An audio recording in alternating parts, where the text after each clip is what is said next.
साल पहले का निकल जाएगा। उसी तरीके से एज ऑफ अनदर फ्रेंड, तो ये कितना हो जाएगा 20 माइनस एक्स तो पहले से था, इसमें से भी 4 को आप माइनस कीजिए तो 20 माइनस 4 16 माइनस एक्स ईयर। ठीक है, 4 साल पहले का एज निकल गया। अब लिखेंगे अकॉर्डिंग टू क्वेश्चन, प्रश्न से।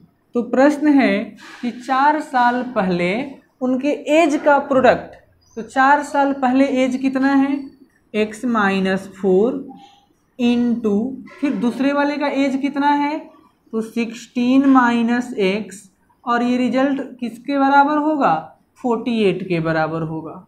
मल्टीप्लाई कीजिए, x से 16 में करेंगे तो 16x, x से करेंगे x में तो ये एक्स स्क्वायर, माइनस 4 से 16 में करेंगे तो minus 64, minus 4 into minus x कितना हो जाएगा plus 4x is equal to ये 48 है ना। तो अब देख लीजिए 16x plus 4x 20x minus x square minus 64 is equal to 48, और 20x माइनस एक्स स्क्वेयर, ये माइनस 64 को इधर कर दिया तो प्लस 64, और ये प्लस 48 पहले से था। तो देख लीजिए कितना होता है 20x minus x square is equal to, दोनों को ऐड कर लीजिए तो 4 8 12, एक आया, एक और 6 7 और 4 11 हो गया 112। तो हम थोड़ा सा इसको इक्वेशन में कन्वर्ट कर देते हैं। ये माइनस एक्स स्क्वेयर को इधर लेकर गए तो ये प्लस एक्स स्क्वेयर हो जाएगा, प्लस 20x को उधर लेकर जाएंगे तो माइनस 20x हो जाएगा। ये 112 पहले से ही था इज इक्वल टू 0। अब ये हमारे पास standard for a quadratic equation आ गया। अब आप यहाँ बताइए a का वैल्यू कितना है, तो a का वैल्यू यहाँ कितना है, एक्स स्क्वायर का कोफिशिएंट कितना है 1 है, b का वैल्यू कितना है -20, c का वैल्यू कितना है 112। तो सबसे पहले हम चेक करेंगे बी स्क्वायर माइनस 4ac को, तो बी स्क्वायर का मतलब बी स्क्वायर ये था ना -20 स्क्वायर माइनस 4, a के जगह 1 और c के जगह पे 112, ठीक है ना। आइए, तो ये होता है 400, 20 का स्क्वायर 400, माइनस है उसका पावर 2 है तो ये प्लस में आ गया है ना, माइनस 4 में 112 से गुना कीजिएगा 448 आता है, दोनों को डिफरेंस कर लो तो -48 आया, यानी b square minus 4ac is equal to -48 आ गया। और ये कैसा है निगेटिव है, तो निगेटिव होने पे हम क्या कहेंगे सो दिस हैविंग, यानी इस क्वाड्रेटिक इक्वेशन के पास इमेजिनरी रूट्स है। कैसा रूट्स है इमेजिनरी रूट्स है। तो ये सिचुएशन पॉसिबल होगा कि नहीं होगा, नहीं होगा। हम यहाँ लिख देते हैं सो दिस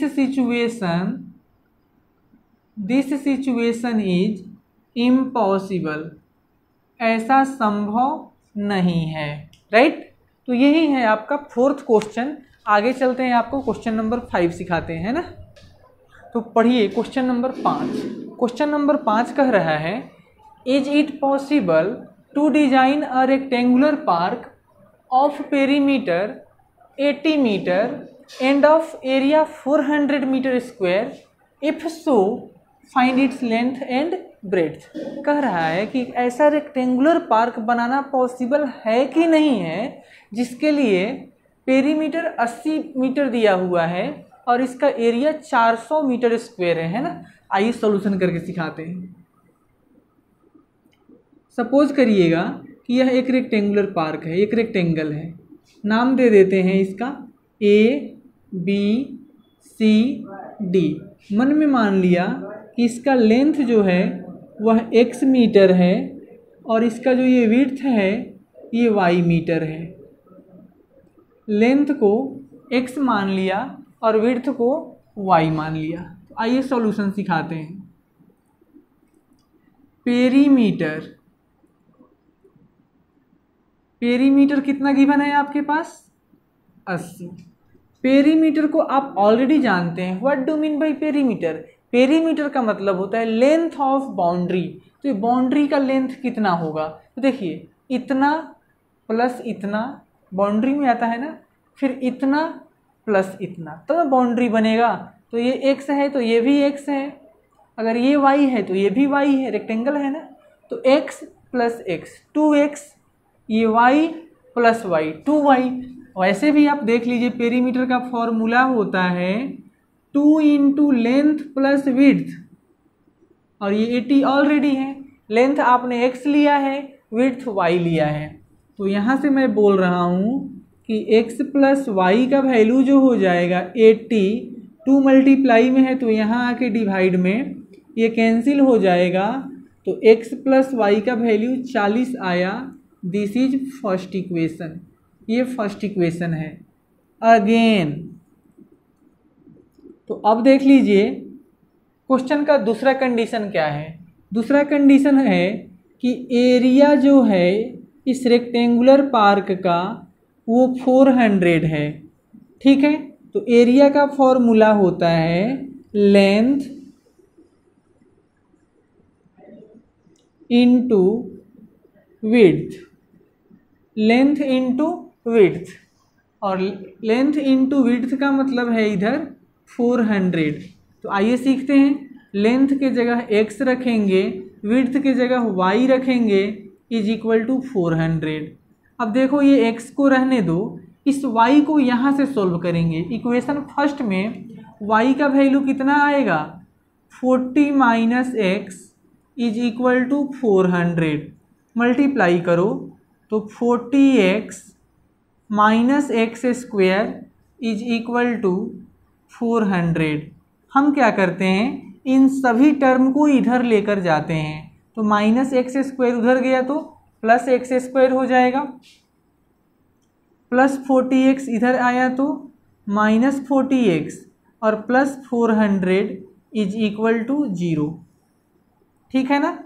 अब यहाँ डिस्क्रिमिनेंट चेक करेंगे, यानी बी स्क्वायर माइनस 4ac को चेक करते हैं। तो b के जगह कितना है? माइनस 40।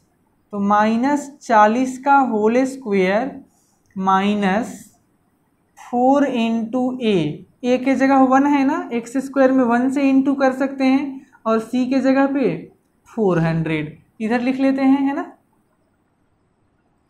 तो आपका जो ये बी स्क्वायर माइनस 4ac का वैल्यू चल रहा है, तो 40 का स्क्वायर होता है 1600 माइनस 4 इंटू 400, कितना हो जाएगा? 4 इंटू 400 का मतलब भी 1600 ही होता है। तो इसके साथ ये कट जाएगा, तो बी स्क्वायर माइनस 4ac का वैल्यू 0 आ गया। इसका मतलब है कि इसके पास इक्वल रूट्स हैं, रियल एंड इक्वल रूट्स हैं, यानी रूट्स पॉसिबल है, सॉल्यूशन होगा। तो आइए सॉल्यूशन करते हैं। इक्वेशन क्या बन गया था? तो x square minus 40x plus 400 is equal to 0। इसको मैं स्क्वायर कंप्लीट करूँगा, x square minus 2 into 20x, इस तरीके से लिख रहा हूँ, plus 20 square is equal to 0। 20 square में ये बनेगा, 40x को ऐसे लिख दिया। तो देख लीजिए A square plus B square minus 2ab, क्या मतलब है? x माइनस 20 का whole square is equal to 0। इसको आप लिख सकते हैं x minus 20 into X minus 20 is equal to 0। दो फैक्टर्स का प्रोडक्ट 0 है, आइदर और का रूल लगाएंगे। तो x minus 20 is equal to 0, और ये वाला x minus 20 is equal to 0। तो यहाँ से x का वैल्यू 20 आया, और फिर से x का वैल्यू 20 आया। देखिए कहा था ना इक्वल रूट्स, दोनों रूट्स इक्वल हैं, यानी x भी x का वैल्यू भी x का वैल्यू अपने पास 20 आ गया। जब x का वैल्यू 20 आ गया, इसका मतलब है कि इसका लेंथ 20 मीटर था। अब हम y का वैल्यू कैसे फाइंड आउट करेंगे? तो आपके पास इक्वेशन नंबर 1 है, तो इक्वेशन 1 में आते हैं। फ्रॉम फर्स्ट इक्वेशन है x plus y is equal to 40, x के जगह 20 पुट कर दीजिए, तो 20 plus y is equal to 40 और y इज इक्वल टू ये 40, ये प्लस 20 इधर गया तो माइनस 20, तो y का वैल्यू 20 आ गया, यानी x भी 20 y भी 20। ये इसका कंडीशन आया, लेंथ और विड्थ दोनों ही 20 मीटर होंगे। ओके।